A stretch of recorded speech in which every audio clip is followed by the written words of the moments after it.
go ahead and open. We are recording. Okay, so we had 3 breakout room inquiries on the table. What is the thesis of Malcolm's address?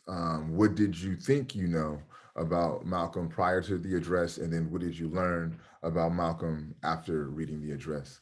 Who would like to share what was discussed in their breakout rooms?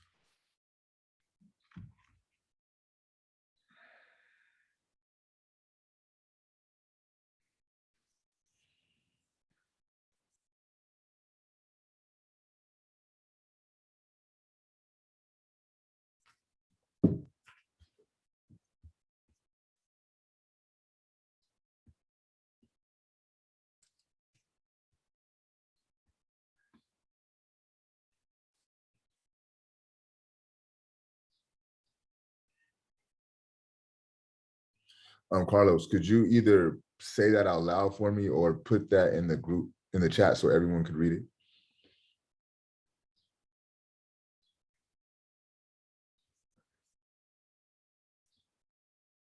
And while we wait for that, Diana, what was discussed in your group?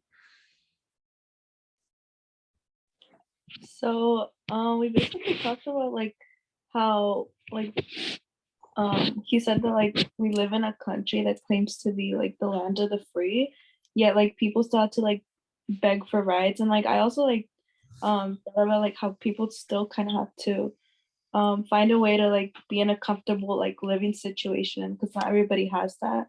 Mhm. And I also found it interesting that when he said that the same people who mistreat blacks like in America and like in a way like devalue their life, meaning like the whites who do that are the same ones like in Africa who are like, or like in their country, like who are treating them with kindness and basically like faking a persona. Yeah, good call out, Diana. Thank you. Who else would like to share?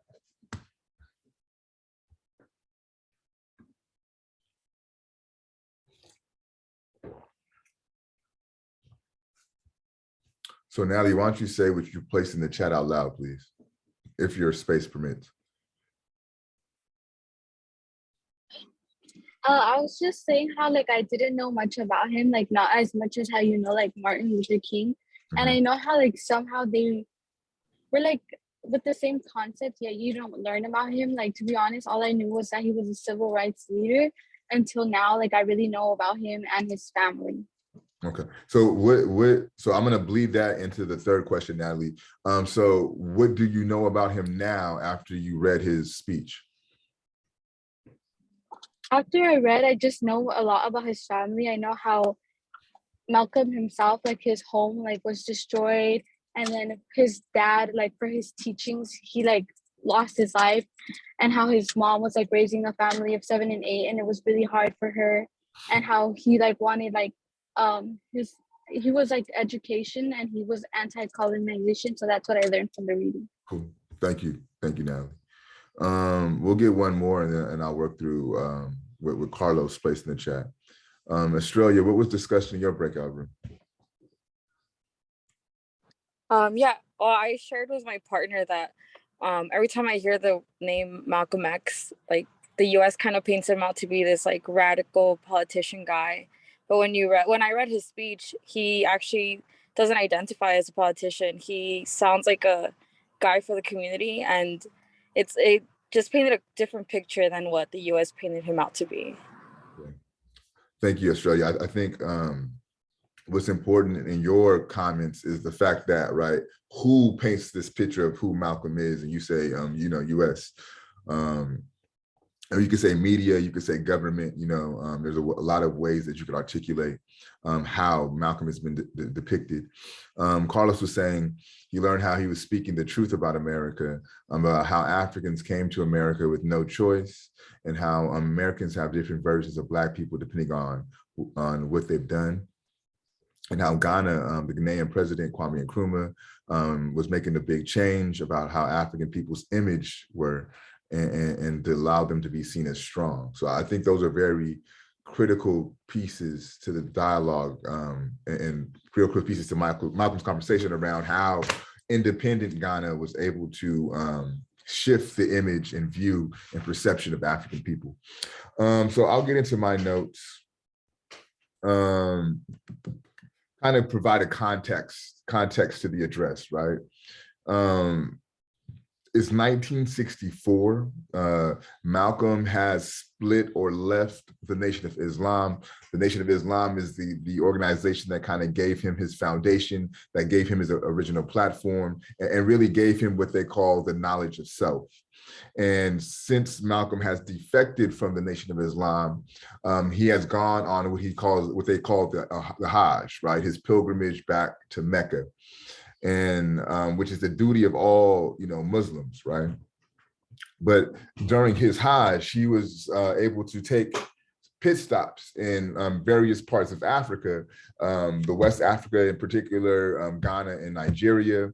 I believe he's also able to visit Algeria in the northern parts of Africa, and then of course Egypt, and as well as Mecca, right? But while in Ghana, he's able to give this particular address that we've read. Now, one thing to keep in mind, right? So prior to Malcolm's visit to Africa, the United States was doing a campaign of sending prominent Black figures to Africa to dispel the idea of these negative race relations, right?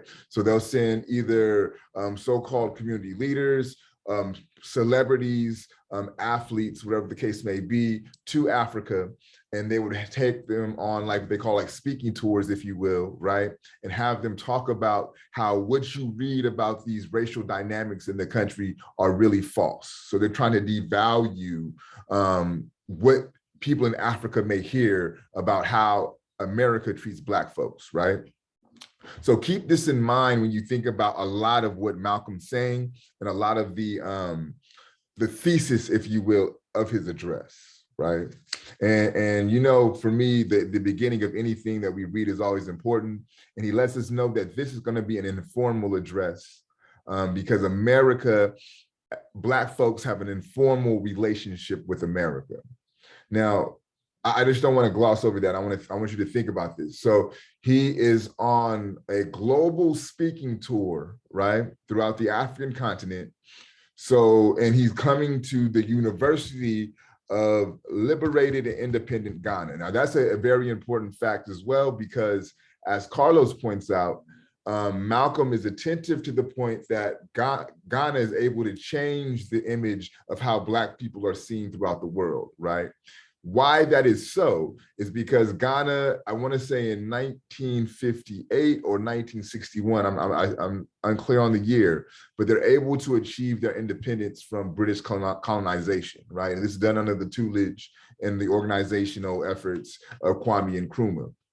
So this is why Malcolm says that they're able to change the image of the Black man, right? But him saying that this is a formal address, because if you think about what he's doing, it's very much formal, right? He's going to address the University of the first independent African country, right? So it's very, very much formal. But he says in the beginning of his address that this will not be a formal address. And the reason being is I want to emphasize for you all, my listeners, that us as Black folks don't have a formal relationship with what we call the United States, right? So I want to place you in the shoes of myself by making this informal, right? So this is a very, very astute move by Malcolm. And this is something that's very foundational to his style of argumentation, right? And he's also very big on the hypocrisy of America, right? Their claims of trying to spread democracy abroad, but not able to establish democracy within their own borders. He also mentions that he receives a new name on his trip to Nigeria, and that new name being Omowale, right? And that is the child has returned. And this is something that for me is very important because it dispels the notion of tensions between Africans in the Americas, right, and Africans on the continent. So if Omowale means that Malcolm is a child who has returned, right? So Malcolm being an African who is located in America, more specifically the streets of Harlem, right? He has returned back home to Africa, right? So that is connotating that there's still a connection between Africans abroad and Africa, the continent, right? So this is a very important piece of information. And then as I believe Carlos also pointed out, right? He says, I'm not here to make America look bad, right? I'm here to tell you the truth about the situation. Now think about what I said kind of to start the address, in the sense that America, we're sending like these missionaries, these propaganda missionaries, if you will, all throughout Africa to dispel the racial dynamics of America and Black folks, right? So he's telling you like, yo, I'm not here just to make America look bad, right? I'm here just to tell you all, this particular audience, what's going on with America, the truth about America, right? And then this idea or this notion of integration within Africa. He says, you know, as I look throughout Africa, you know, I'm seeing a lot of white folks here throughout Africa, right? And I know that there's a large segment of the civil rights movement back in America that are clamoring for this idea of integration. Well, shit, if you want integration, you should just come on to Africa, because that's what was going on here, right? But what does he also say about the integration of Africa? And he uses the story of a conversation that he has with this white man on the plane ride over here to Africa. And he says that the Afrikans do not equate wealth by the resources of the land. They only equate wealth by silver and gold, right? And that's advantageous for us because the colonizers, the white folks who are within Africa, right? Because we're able to go in and usurp the minerals, the resources, the oil from the land of Africa, right? So Malcolm is saying, just as, although they do have integration here in Africa, right? Let's understand the dynamics of power within this integration. Let's understand how those who are in power are able to control the resources when it comes to these types of integration. And Black folks here in America should be attentive to how that works out, right? And if you think about it, Malcolm is absolutely correct, because as I always argue, one of the largest missteps of the civil rights movement was their desire to integrate. Because prior to integration, there were Black banks, there were Black businesses, there were Black self-sustained towns, right? But after integration, all that wealth that was located within that Black community begins to be filtered out to other communities, right? So not only is Malcolm shooting a warning to Black folks here in the Americas who seek to integrate, he's critiquing the current system of African integration that allows for African resources to be in the hands of whites, right? And then also this notion of Nkrumah, the president of Ghana, right? Being able to restore the African image as he's able to liberate Ghana and show that African people can run and rule themselves, right? I know that sounds like a foregone conclusion to us, but especially at the time, they really try to propagate this idea that Black folks were incapable of ruling themselves. And then he also makes a very interesting claim about Nkrumah. He says that Kwame Nkrumah is the most progressive Black president. And he says that he's the most progressive Black president or African president because he was educated and trained here within the United States, along with his education and training in Europe, and I believe it was in London. So Nkrumah, I believe, got his Ph.D. from Penn, University of Penn, and he got his master's from a university in London. So for Malcolm, he says this is important not because he's a European educated or trained intellectual, but because he will not be duped when these propaganda missionaries come into Africa talking about how well Black folks are being treated in America, because Kwame Nkrumah was in America, he studied in America, and he had the experience of Black folks in America, and he experienced the racism, right? So for Malcolm, this makes Nkrumah most progressive. Also, I think it's a very interesting claim that Black folks judge individuals by how America responds to them, right?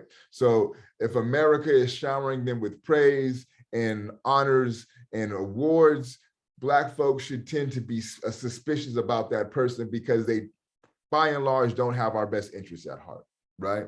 But if America is turning someone down, trying to depict them as irresponsible, as radical, that's someone Black folks by and large should pay attention to because they probably have the interests of Black folks at heart opposed to the other individual. And then I think the way that the address kind of starts to come to a conclusion is very interesting. And it kind of dances around the question of education. And then this idea of what is the role the government should play in the education of the citizenship. And for Malcolm, I think his response is interesting, right? Because if you're familiar with his articulations around government, you would think that he's anti-government, right? But as it pertains to this particular question, he says he feels that the government should control education. But his rationale for me is profound, right? Because he says that in Ghana, right, they're coming off a colonial situation and they're newly independent, right? So he feels that the government should take control of the education until these colonial ideas and the vestiges of colonialism has been completely wiped out of the Ghanaian ideology, out of the Ghanaian spirit, out of the Ghanaian social dynamics, right? So this is why for Malcolm, the government should still control the education. But once that process has been complete and colonialism has been completely removed from the Ghanaian personality, then he feels like the social milieu, the masses, should start to bring their own imprint on what education should look like, right? And then again, he likens America to a colony themselves. And I think this is also a very profound move. Also like the way that he starts off the address, right? By letting them know that it's informal, right? To kind of bring the audience in with him. Malcolm calling America a colony, right? It does the same thing because think about what Ghana just got rid of, is colonization, right? So what he's doing by and large is saying, yo, our form of oppression is no different from your form of oppression, right? And just like you were able to throw away colonization, us and Africans in America are also seeking to throw away a form of colonization. And this is where he goes in to say that, you know, they try to position us as a second class citizen, right? And for Malcolm, second class citizenship is equitable to being colonized, right? It's the same thing. And again, in attempts to align himself with the people of Ghana and for the people of Ghana to align themselves with the struggle of Africans here in America. So I'll put a pause on my notes there. We'll jump into our fishbowl. One second.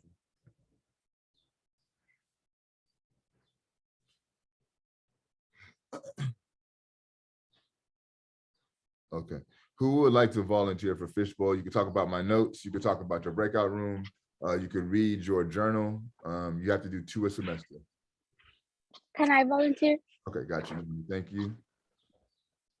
Australia, got you. Thank you. One more. If not, I'll call on someone. Anybody else want to volunteer? I could go. Okay, thank you. All right, so we'll go with Carney, Australia, and Natalie. Whoever wants to start us off, it's on you. I can go first if you don't mind. Yeah. So I got on my notes that Malcolm X was an African American leader of the Civil Rights Movement. He was a minister and supporter of Black nationalism. He urged his fellow Black Americans to protect themselves by any means necessary, and he was really like put at odds with nonviolent teachings of Martin Luther King. Yet you really didn't hear much about him, unlike you do and learn about Martin Luther King in school. both him and his fathers like went through hardship. I know like his father, like I guess you can say like sacrificed his life in a way. I think he like was like he was teaching for his teachings, and then like I think he was like shot. I'm not sure, like in the back of the head or something, and then he was put like on the train tracks, and they made it look like the suicide. And when the mom like tried to get like something with the insurance, like she couldn't, and it was really hard for her as she was like a mother of 7 to 8 children. And then Malcolm, he had his house destroyed, yet it didn't discourage him nor his father to keep on doing what they believed in. And Malcolm really gets his argument across about how the government should go into play with the direct education and just anti-colonial things like that. Yeah. And yeah. Thank you, Natalie. Who's next?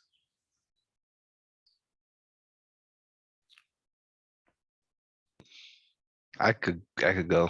Okay.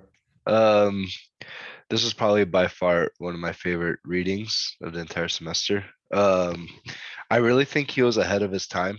I mean, reading that was actually pretty, I felt like if you were not like well educated, it would be very hard to understand. And I think the way I was, I guess, like taught or picked up on who Malcolm X was before reading this was like, oh, he was like a terrorist or he promoted violence. I can see why they said that about him, because I think to whoever didn't like what he had to say, they really found him dangerous. Because he was way too educated. He clearly states like a lot of things in a very logical sense. Um, what caught my eye the most is this Bruce W. Clunder guy, the Reverend, I think. I think he was a Reverend too. And I had to dig more into that because I didn't really get what he was trying to say about it. But I guess because he was white and he was protesting for, he was a civil rights activist, and they ran him over with a bulldozer, and then they actually put it in as an accident, which man, that's crazy. I mean, someone accidentally ran someone over with a bulldozer. Like, bulldozer doesn't go that fast. Like, let's be real. That takes a while. So and I think that was a great point for him to kind of end the speech, or towards the end of the speech. It's kind of like, well, this is how I feel. This is how, Africans are being dealt with in America. And then it's almost like, well, look what's happening to white people who are standing with Africans in America. Like, they don't even care, about him, or they just write it off as an accident and get on with their day. So I think it was just very like well written, like from beginning to end. He doesn't enforce anything. He doesn't say, no, like, listen to me, we need to change this, or we need help, or anything like that. It's more like, these are the problems that Africans are facing around the world, and and how do we proceed or move forward from this. So that's pretty much what I got from it. I liked it a lot. It was really good reading. Yeah, thank you, Carney. Estrella? Yes. I think going off of what he said, I liked how the article painted both sides of the picture. How he explained how African Americans were treated terribly in the U.S., but when Americans go over to the African continent, they're welcomed, they're having a good time, they're smiling, they're trying to coexist with the people there. And he brought up the point that it's nothing like that. That like the same people that are smiling and taking photos with Africans in Africa, when they're here in the US, they like spit in their face or they completely segregate them. And I felt like that was a really important point that the article touched upon. And then I feel like my view for Malcolm X like kind of changed, because I see that like he was saying that Malcolm X was portrayed as this dangerous guy, but when you think of dangerous, you associate with like violence. But I think the danger that they were talking about was that, like the previous speaker was saying, that he was too knowledgeable. He knew too much, and that's what made him dangerous. Yeah. And I think not dangerous for the masses of people, but dangerous for those in power. That's really Yes. where they feel the danger lies. Thank you, Australia. So I kind of want to comment on some of your comments. That was a really good fishbowl. Started with Natalie, and really his father, right? And I like how she kind of dove into that. And so his father was called is a Garveyite, right? And a Garveyite is a follower of Marcus Garvey. In around 1920, in Harlem, right?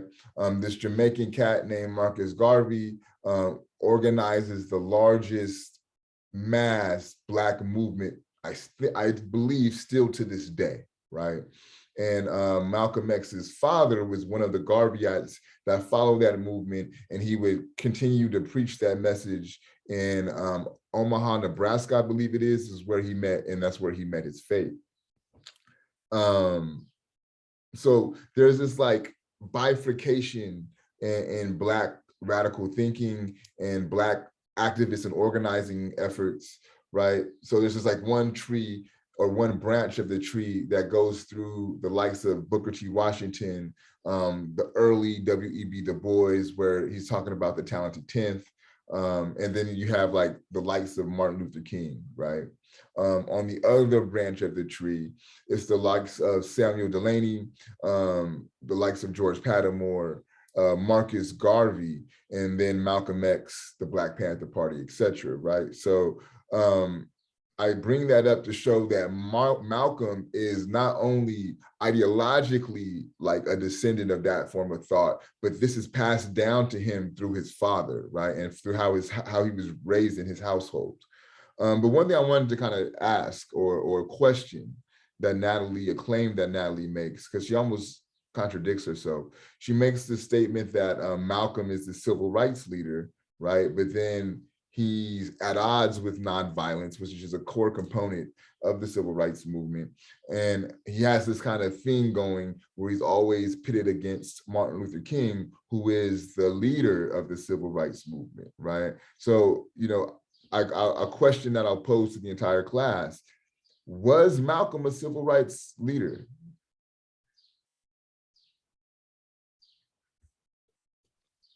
I believe so. So why would you say that?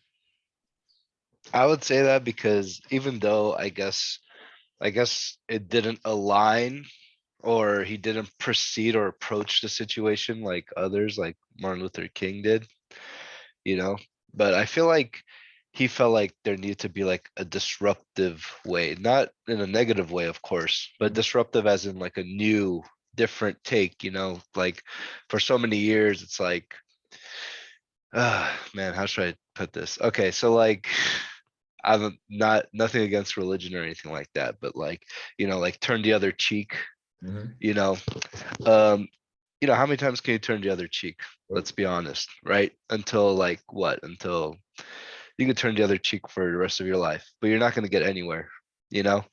You're going to just stay in the same place. And I feel like Malcolm X kind of took a different approach. And I think he wanted more than just like people saying, "Oh, I understand what you're saying." But I think he wanted more where people would be like, "I understand what you're saying, and let's do something about it, or let's stop, let's prevent it." It's like getting the message across and then actually using that message to change the future. I think that's where he kind of stands on that. I would agree with you, but I would offer this as a rebuttal, Carney. And when you said that, turn the other, I don't know how many Wu-Tang fans are out there, but this line of turn the other cheek and I'll break your fucking chin. And I think you're right. Yeah. But, right, so let's talk about civil rights for a moment, right? Civil rights are, where can I eat, right? So the lunch counter is segregated, so I'm prohibited from eating in this certain location. Where can I go to school, right? The schools are segregated, so I cannot attend school there. Where can I live? There's things like redlining that would prevent people from living in certain areas, right? There's provisions on like who can get loans that also restrict the ability to have access to housing, right? So all of these things, education, dining, if you will, housing, right? Job acquisition.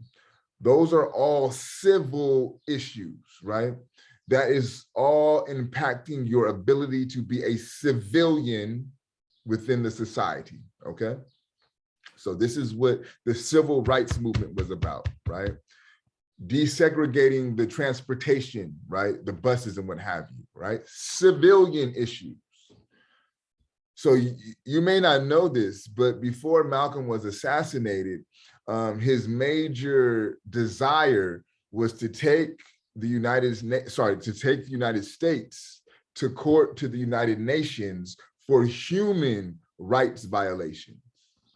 Okay, so somebody tell me what's the difference between a human right and a civil right? So I already told you what a civil right is. So how are your human rights being violated? Go ahead, Gary. Yeah, please. I mean, I don't know if it's right, but I believe that the human right is something that you're born with, no matter where you are from.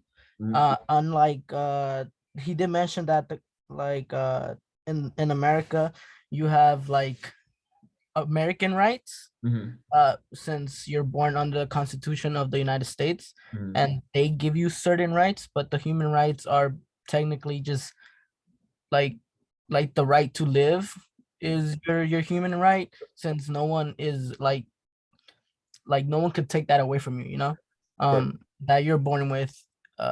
Yeah. It's a perfect articulation, Garrison. So let me ask you this question. How can someone violate your human rights? Well, I don't know if this example is close to the reading, but in my home country, El Salvador, there's well, right now there's almost like a civil war going on, since like the national army is going against, like gangsters and stuff like that, because they have, like murdered many people and are causing trouble in the country, and the president is technically just trying to like, get all that under control. And the well, one way that someone could take those rights away is technically, by killing you. That's one way. Other way is, being incarcerated for no reason, stuff like that. Yep, perfect. Thank you, Garrison. Also looking at the chat, restricting what you can and cannot do is also a violation of human rights. Absolutely. So let me ask you all, what type of incidents spawns the Black Lives Matter movement? What sparked that flame that lit the fire to the Black Lives Matter movement? Police brutality. And how though, Australia? What was going on? There was what is it called? Racial what is it called? When you racially profile someone. But and a lot of, I mean, like, so what I'm asking you, like, the brutality, right? Like, how is the brutality being enacted to the point that there's a national movement? Like, what's going on with that brutality? I feel like the police officers were exerting their rights. They were abusing their force, and no one could question it, and not even the law, because they are the law. And I feel like in that way. Floyd? What happened? What happened to George Floyd? Oh, they killed him. Boom, thank you. What happened to Breonna Taylor? Oh, they killed her as well. So, right, so that's how they're exerting their force, right? So what sparks the Black Lives Matter movement is Black lives, thank you, Natalie, their human rights are being stolen from them, right? Right, so you guys get where I'm going with this, right? So civil rights are about your ability to be a civilian within a society. Human rights are about your ability to live, right? So this is what Malcolm wanted to do. He wanted to take the United States to the United Nations for the violation of African people's human rights. So I ask you again, was he a civil rights leader? I would say no, he was a human rights leader. And to Carney's point about Malcolm being beyond his time, he was a human rights leader, whereas even today, there hasn't been anyone with the foresight enough to say that we need to advocate for our human rights, right? That's the brilliance of El-Hajj El-Malik El-Shabazz, right? Of Brother Omar Wali, right? Carney is absolutely right that he's beyond his time. Another thing that Carney mentioned that I wanted to touch on before we close out, he says that you have to have a level of intelligence to engage with, to pick up what Malcolm is putting down, if you will, right? And while you're absolutely correct, no one could question Malcolm's international global intelligence, brilliance, right? This is why he was able to travel abroad and give a speech to people who speak a different language, right? That's how intelligent he was. But at the same time, there was a relatability to Malcolm that the pimps understood him, the prostitutes understood him, the hustlers understood him, right? So in the Nation of Islam, there's a thing that they called fishing, right? And fishing is when you go out into the streets and you get new members to join the Nation of Islam. Anybody heard of the name Detroit Red? Anybody familiar with that? No. So Detroit Red was Malcolm X before he was Malcolm X. So Detroit Red himself was a hustler. Detroit Red was a pimp. Detroit Red sold reefer. Detroit Red sold heroin, right? Detroit Red robbed folks, right? But while Detroit Red was doing those things, he got familiar with the likes of Billie Holiday. He got familiar with the likes of all the major jazz musicians at the time. He got familiar with the likes of Red Fox. So he has a street credibility, right? He has a name on the streets of Harlem and the streets of New York, right? So when he gets put in jail, he gets politicized. He gets turned on to the Nation of Islam by his brother. So when he's in the Nation of Islam and it's time to go back out and fish, he returns to the same areas that Detroit Red would hang out, but he would return now as Malcolm X, right? And he would show them how, yo, I used to be on heroin just like you. I cleaned myself up. Now look what I'm on, right? I used to pimp, sell drugs, all these things just like you. Now look what I'm on, right? So Detroit Red had Malcolm, formerly Detroit Red, had a relatability that allowed him to still maintain his street credibility, right? And make that high intellectual discourse that was going on up here understandable to the folks in the streets of Harlem, right? And that's another thing that made Malcolm ahead of his time. And what you kind of see in that branch that I was talking about, right? And how it goes from Marcus Garvey to Malcolm, and who I placed below that branch, the Black Panther Party, right? They also had that urbanized relatability, right?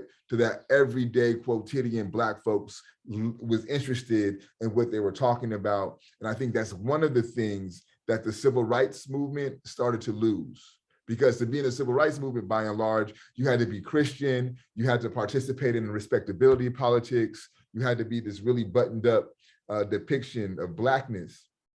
And the majority of Black folks didn't get down like that, right? Especially when you went outside of the southern regions of the country. Let's get a couple more comments before we call it a day. Diana, what were your thoughts about either our discussion or the reading or anything?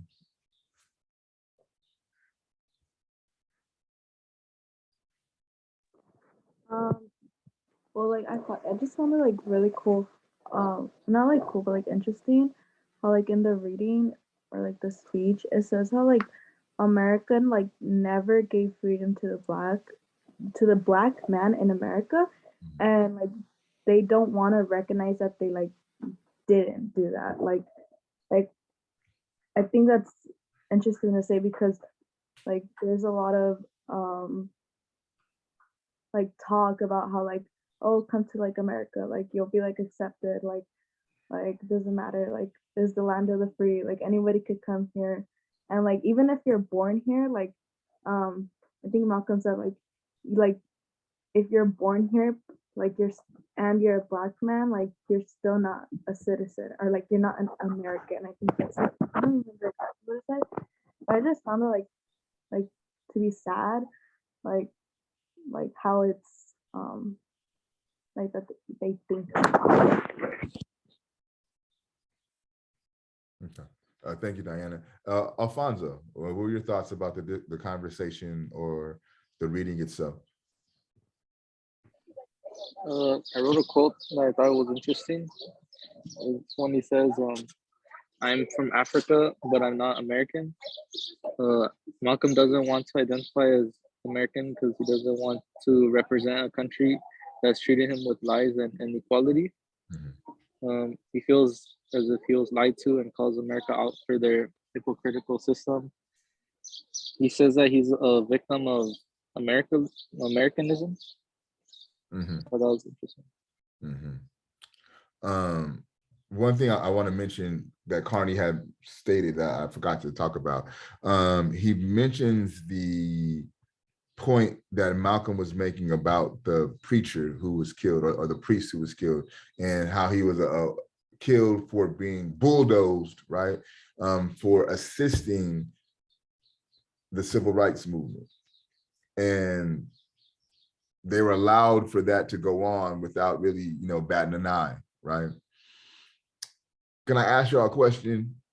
Who were the victims of the shooting of Kyle Rittenhouse? Who were the victims? What were their ethnic or national makeup? I think they're African Americans. Sure. Somebody want to double check that?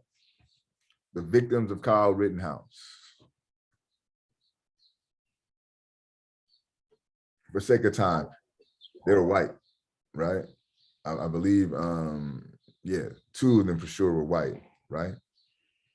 So for me, when I seen the trial, I'm like, this is interesting. It's a little bit of a twist, because for me, if they had been African American, right, Alfonso, I had no doubt in my mind that he would have gotten off. Like that didn't even cross my mind that if they would have been black, he would have been found guilty, right? But what became interesting is, oh, well, hold on, they're white. So let's see whose white life matters in this particular situation, right? We have 2 white victims of the shooting and then a white perpetrator, right? So how will America handle this? How will America decide who deserves justice? Whose white life deserves justice? Because we already know whose life don't, right? And we know how that scenario played out, right? And how different is that scenario from the scenario that Malcolm provides in his address regarding the white priest who gets murdered, right? And then I want y'all to think about that and think about the idea of racial progress within this country. How far have we progressed, really? Okay. Can I say something? Yeah, please. Okay, I think you could also, I just realized it right now, made a connection. Also the Black Panther story we read 2 weeks ago, that one, they literally killed the white people that were also, that's really the same exact thing. Same that thing, literally, doesn't even change. That's literally, that's, wow. That's yeah, that's pretty crazy. Yep, you're so And right. And honestly, your last question, or the last thought of the racial progression, I guess, in this country. Honestly, I've been traveling a lot, and man, when Malcolm X talks about, like, he doesn't like feel like American or something, it's crazy, because I've been to parts of like other states and stuff like that where I'm just kind of like, whoa, like there's like this weird feeling where it's just like when you look around and you just kind of feel like, not like you don't belong there, or like, you just kind of like, and I'm telling, okay, so I felt that a couple times. It was my first time in Harlem. Definitely was different for me, because I'm not used to, seeing anything like that before. I'm from LA, you know, like all parts of LA, I've been there, but like when I went to Harlem for the first time, I was like, wow. I was like, wow, this is different. I felt like I was in another country. Yeah. Like, you know, it didn't, you know, it was really weird. But I've also been to like Montana and I Mhm. felt the same thing. I literally was like, whoa, like, Yeah. and then I think about like, what is America? You know, like to who and to where? Like, if you're from a certain area in America, like you definitely have a different perspective. Yep. And yeah, I just wanted to put those inputs in. Yeah. That's so true, Connie, man. And like, so I went to school in HBCU in Tennessee. And it's called, it was Jackson, Tennessee. So it's in between Nashville and Memphis. And like, this shit was like a third world country, bro. Like outside of the campus, like the houses, like that shit don't, it looked like something that you've seen on TV. You know what I mean? It's like, yo, the way that they promote this idea of the American dream is not what I see, right? And I think that's very profound to your comments. You know what I mean? Yeah, that's interesting. Yeah. I'm just Carlos put in the chat, he's been to Florida and people make you feel awful, useless, and make a bad expression for you. Yeah, Florida crazy too, man. Especially like Miami, right? Like it has these really rich pockets and then like these very, very harsh poverty pockets, you know what I'm saying? So, and if you're looking at our economic situation in this country, that gap between wealth and poverty is becoming larger and larger and larger and larger, right? Let me point out with the